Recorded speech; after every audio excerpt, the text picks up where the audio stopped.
Pada 26 Juni tahun 2018, Greg dilarikan ke rumah sakit setelah ia mengalami demam dan lemas pada sekujur tubuhnya. Hari itu pun menjadi hari terburuknya. Greg Mentoffel dipaksa untuk mengamputasi kaki dan tangannya serta harus kehilangan setengah dari wajahnya. Hal itu terjadi akibat satu hal yang dianggapnya sepele, yaitu jilatan anjing.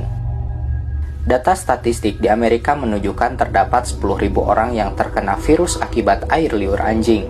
Sedangkan orang yang rabies karena gigitan anjing, 99% sudah dipastikan akan mati. Secara ilmiah, anjing dapat menularkan berbagai penyakit kepada manusia. Dr. Ian Royet menemukan 180 sel telur ulat dalam 1 gram bulu anjing.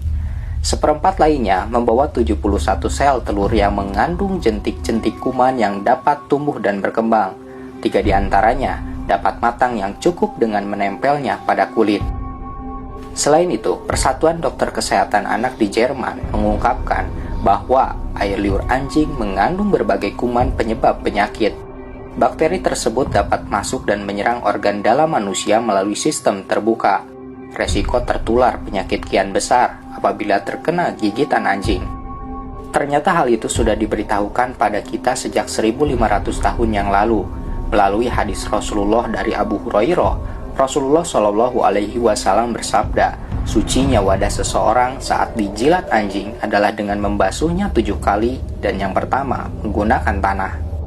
Dari hadis tersebut mendorong seorang ilmuwan Amerika yang bernama Dr. Robert Sam untuk melakukan penelitian terkait air liur anjing. Dr. Sam memutuskan untuk pindah ke Mesir. Suatu hari, saat dia sedang bersama dengan teman-teman muslimnya sedang membahas seekor anjing, ia diberitahu bahwa di dalam Islam tidak diperbolehkan untuk memelihara anjing karena air liurnya najis. Teman-temannya pun memperlihatkan sebuah hadis bahwa Nabi Muhammad berkata, jika terkena jilatan atau air liur anjing, maka segera bersihkan 7 kali dengan air dan yang pertama dengan tanah. Setelah mengetahui hadis tersebut, Dr. Sam sejenak terdiam lalu dalam pikirannya bertanya-tanya, jika ada alat atau benda yang terkena jilatan anjing, mengapa harus mencucinya 7 kali dan diawali dengan tanah? Bukankah mencuci dengan air saja sudah cukup? Lalu, mengapa Muhammad memerintahkan membasuhnya dengan tanah? Karena rasa penasarannya tersebut, akhirnya ia pun mulai melakukan penelitian. Awal mulanya, ia mempersiapkan sebuah wadah yang sudah terkena air liur anjing. Kemudian ia mencucinya dengan air dan sabun.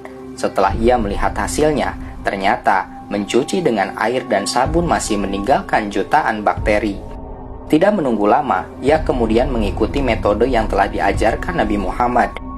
Dan benar saja, setelah wadah tersebut dicuci oleh air 7 kali, diawali dengan tanah, hasilnya benar-benar mengejutkan. Tidak ada sedikit pun bakteri yang tersisa.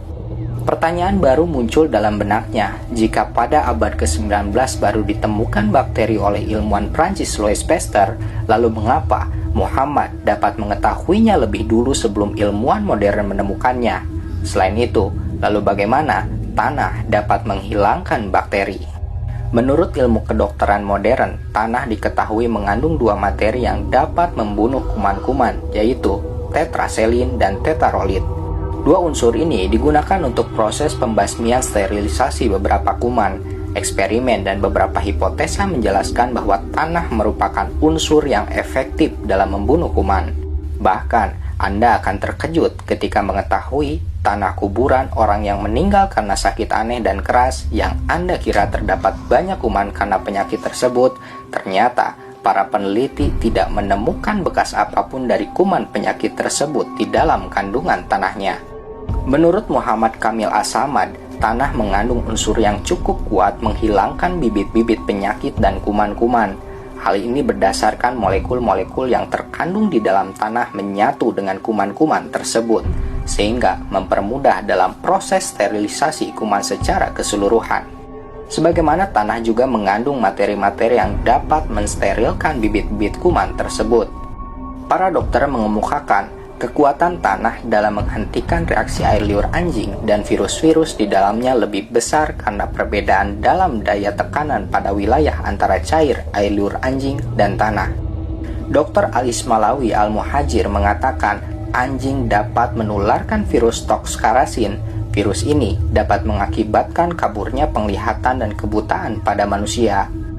Dr. Sam setelah melakukan penelitian mendalam tentang ajaran Islam dan memahami siapa Nabi Muhammad, ia berkesimpulan bahwa Nabi Muhammad bukan hanya utusan Tuhan yang membawa wahyu, tetapi apa yang disampaikannya pun mengandung kebenaran untuk menyelamatkan manusia.